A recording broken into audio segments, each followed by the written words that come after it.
Hey there Capricorn, and welcome to your February 2017 tarot reading with me. Guys, thanks for tuning in and listening. I appreciate all your presence and your enjoyment of the videos, the readings and the channel in particular. So sit back, let's get these cards underway and start the reading. Now, February brings to us the very beginning of the eclipses for the year, so they are going to have a little bit more of a kapow effect. And also travelling our skies in the month of February is Vesta, the asteroid, or she's also known as a small planet, if you like. She kind of crosses that threshold. Vesta is quite potent and powerful, so we're combining the asteroid with the eclipses, and February could set to be a powerful month. Vesta is basically the Sacred Heart and High Priestess energy.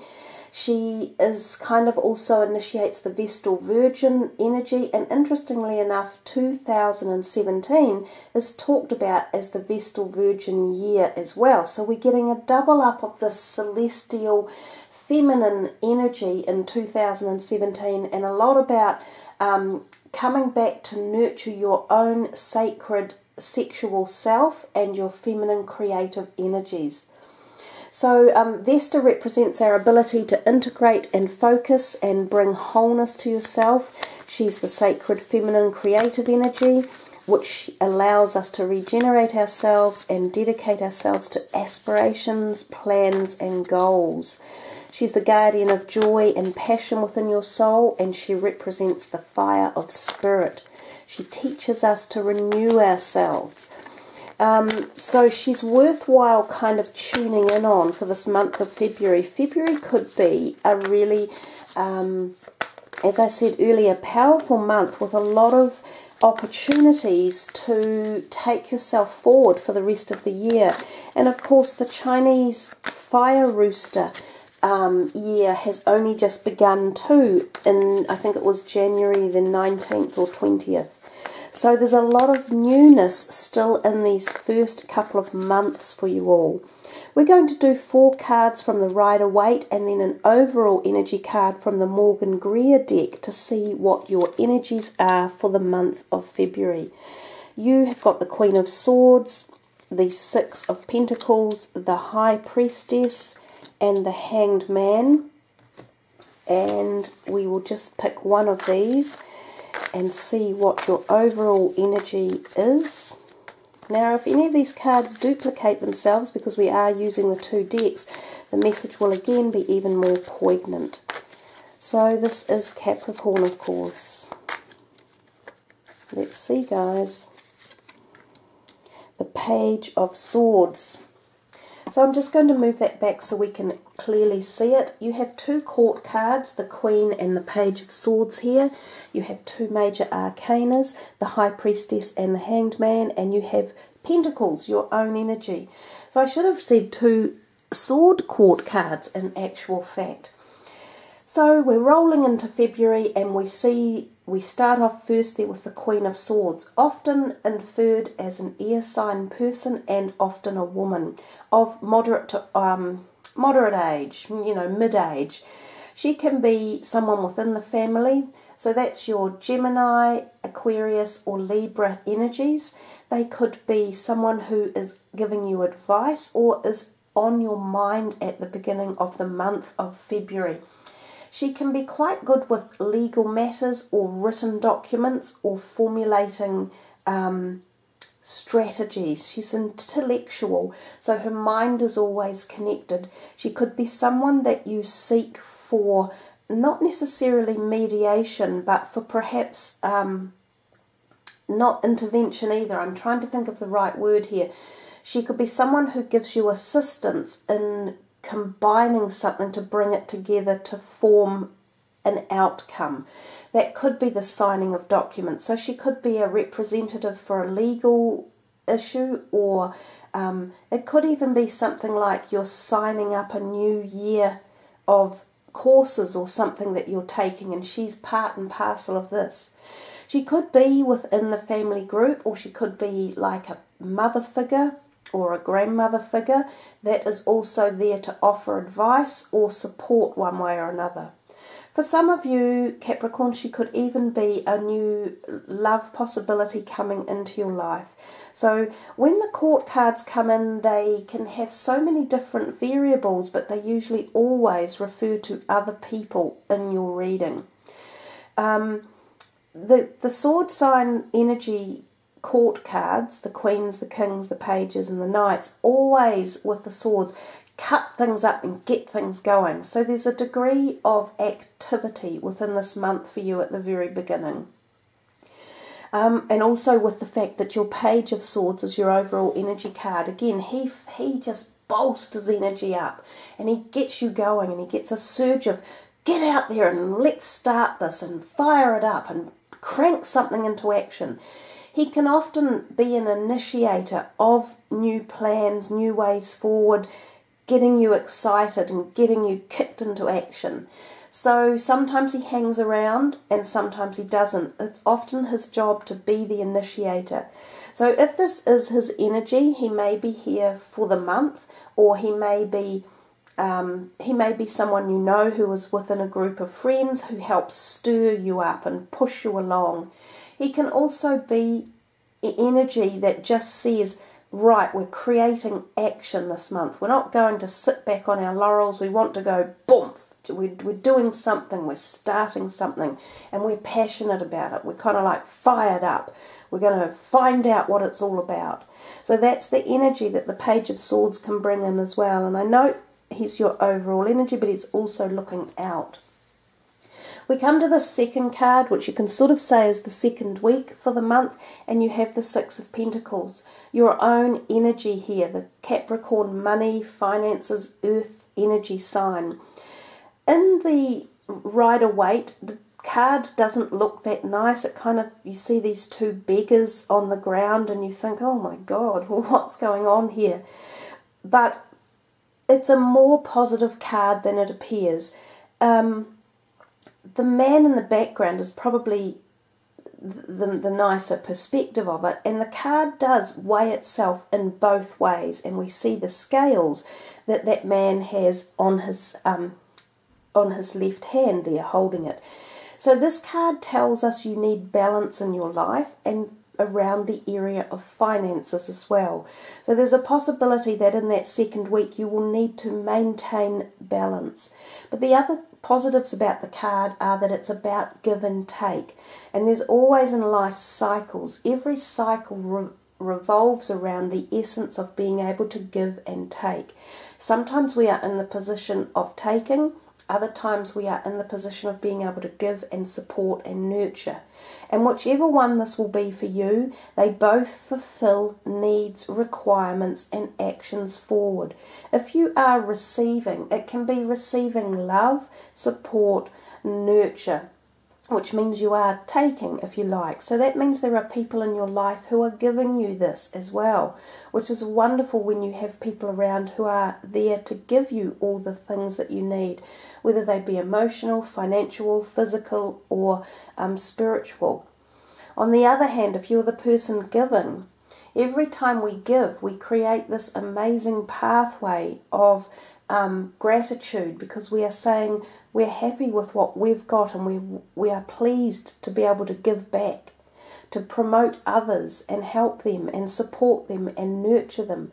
And by so doing, you take yourself to the next level of gratuity and gratitude on your own journey. So the card seems a bit grey and dull, but it actually hides behind it this wonderful message of gratitude, acceptance, love and support. So whichever way the card falls for you, whether you are giving or receiving, know that it is part of a cycle of bounty of life, and that it always turns up trumps one way or another. The next card here, which is the third weekend, is your first of the major arcana cards, and I'm delighted to see that it does have the ecliptical moon down at her feet, and that card there, the High Priestess, is very much about your spiritual connection to yourself and the ability to learn and comprehend and understand your life, your journey at a much greater level. It's like you are learning the laws of the universe, and you are coming to understand the philosophical reins and knowledge and ideas that keep us together or encapsulate life as this universe is. She holds this Torah on her lap, and this is a very much a philosophical or spiritual book of knowledge and understanding. So she's in a position of great power. So there can be this coming, and oftentimes when we are in these ecliptical periods, such as we move into with February, many changes happen for us at many levels. And on that particular card, you can see the representation of the black pole and then the one with the J on it, the white pole. So we have black and white, night and dark, male and female, spiritual and physical. And she moves through all of these realms. So there will be changes for you being activated through a lot of these different dimensions with the onset of both Vesta and the first of the eclipses coming in. The other thing about the High Priestess is she can be the instigation of new relationships too, that can be very deep and at a spiritual connection level, so a heart connection. She is the sign of fertility. Those look like pomegranates in the background, with their ripe seeds, so there's a degree of sexuality within the seed content, so that's fertility as well. So fertility and conception of ideas, of the mind and the body, and of change and of newness, and also conception of pregnancies as well. So she's quite a magical card, and the word magical is very much a great description for her. So a wonderful period coming up there in that part of February. We come next to the Hanged Man, and again a bit of a gloomy looking card in the Rider-Waite deck, but the grey in a card always tends to portray to me that things are in the thought plane, or they're in the realms of being moved from the physical into the mind capacity or spirit capacity. The Hanged Man again is actually a very powerful card. Most often we see or notice this illumination around his head.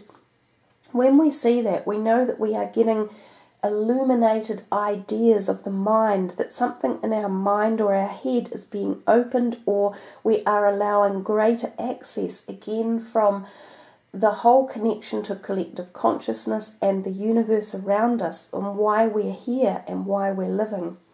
So it can be a prophetic time again of change and connection to creation and source.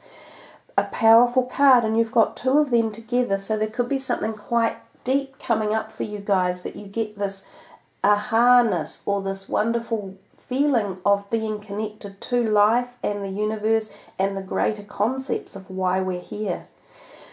The Hanged Man can also mean at different levels that you have reached a cross point in your life, or a T-junction, and you have choices to make about decisions to go and which directions you would like to take. This can often also insinuate that there can be hold-ups at this time. So for any plans that you have had with new directions around things that sometimes are career related, or you might have been thinking of shifting or moving somewhere or creating something new, there can be a hold-up. Now when these hold-ups occur, they are there for a reason. So you have to sit back and go, oh, okay, let me think about it. Let me see if there's a better way to address it, or a better way to get from A to B. And that's kind of the overall philosophy of why when we get hold-ups we should slow down, listen, look around and see what all the messages are. So there we are, Capricorn. I think you've got yourselves a nice reading. I think there are plenty of messages in there that will also initiate movement for you as you go forward into the rest of this year of 2017. So let's see what the final outcome card is, or the final oracle card rather, and we're using these daily guidance deck because they really are just quite lovely. The messages are always beautiful, and this is for you guys. Trustworthy guidance. Let me bring that down for you and show you a little bit closer.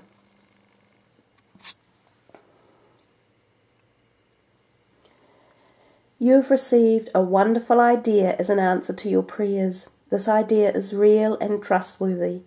You can safely move forward with it, knowing that we are with you every step of the way. Ask for and be open to receiving our support for anything that you need related to this idea. So again, we've talked quite a bit for you guys about ideas, and with that last card, the Hanged Man, and I said it was about having a stall in life, or a rethink, or a change of direction. And it says here, this ideal is real and trustworthy. You can safely move forward. So connect with your spiritual helpers and guides. They're right over your shoulder, just as they are in this particular picture here.